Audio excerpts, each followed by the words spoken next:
Hi, my name is Susan Buttenwieser, and I'm going to be reading a few selections from my short story collection called We Were Lucky with the Rain. It's published by Four-Way Books, and it came out in the fall. I really want to thank Badmouth for having me, and Rebecca Aronson. I really appreciate this opportunity, and I also wanted to give a shout out to my friend Jay Gardner, who took the photograph on the cover. I'm going to be reading the very beginning of a story called The Last Supper. Even though it's only Thursday, Jack and his family are going to watch a movie tonight, his mother announces when he gets home from school. His father is going to choose the film. You can have Coke to drink with dinner if you want. She mixes in a teaspoon of cold coffee into a bowl of chocolate icing. A freshly baked cake is cooling nearby on the counter. Even me? Tommy asks. Their mother always tells them that 5 is too young for soda. Even you, she says. He is so excited that he spills his apple juice. He thinks the cake and the soda with dinner and the movie on a non-weekend night are all good news. It's Daddy's special night, like when it's your birthday. She's down on all fours, sponging up Tommy's drink off the linoleum floor. He nods slowly, as if he understands what she's talking about, except it's not their father's birthday. A month ago, Jack's mom told him and Tommy that their father got a new job, but it was so far away that he would have to move there.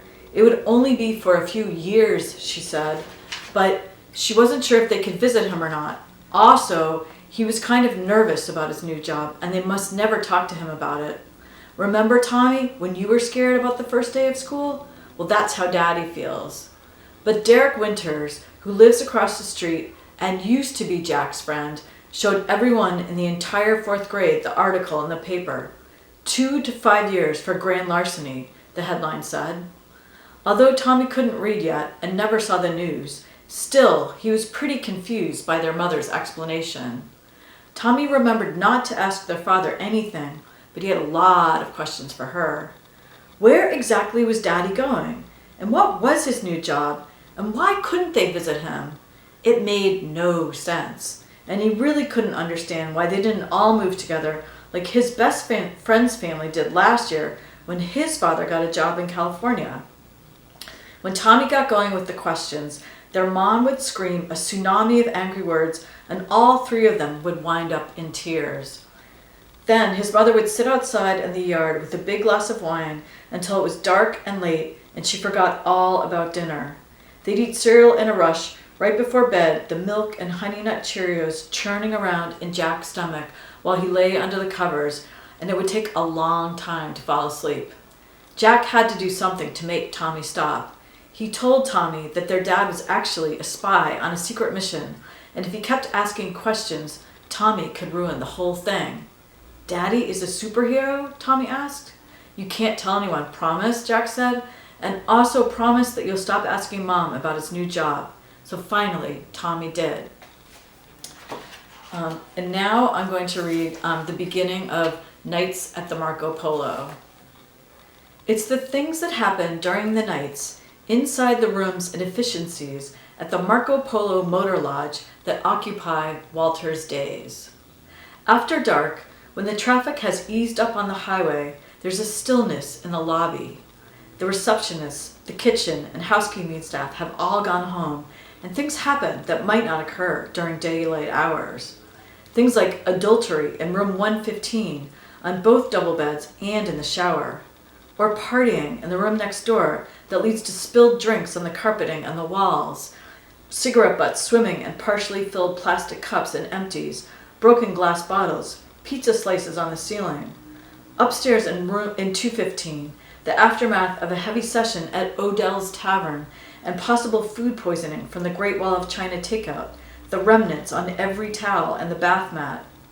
Now it's morning, and Walter is outside room 115 with his fully loaded housekeeping cart. That's when he gets the call from Trish, the school secretary at his younger sister's middle school. Mallory has been at school for 37 minutes, a record even for her. I'm afraid we have a problem, and we can't reach Mom, Trish says. It's our opening line to what has become their weekly phone call. Walter can almost hear her shaking her head, making eyes at the two other women who work in the school's front office. We're going to have to suspend Mallory for a week. You need to come get her as soon as humanly possible. Or Mom, if she'd ever answer her phone. The thing only works if you actually turn it on. Walter's mother works at a Family Dollar an hour away, and the manager doesn't allow cell phone use unless she is on her midday break. But even then, Walter can't imagine that she'd asked to leave early. Not for this. She'd been unemployed for a year before getting the job. Trish explains that the school has a zero-tolerance policy when it comes to violence. We avoid taking these measures, but I'm afraid we really had no choice here, Trish says. Policy's pretty clear when things get physical. What did Mallory do? A slight drizzle slants against Walter's cart. He's by the bank of ground floor rooms that open directly onto the parking lot. Your sister broke another student's nose, Walter. Trish switches to the condescending mixed with exasperated tone she uses with students. Was it Becky Miller's nose? Walter asks.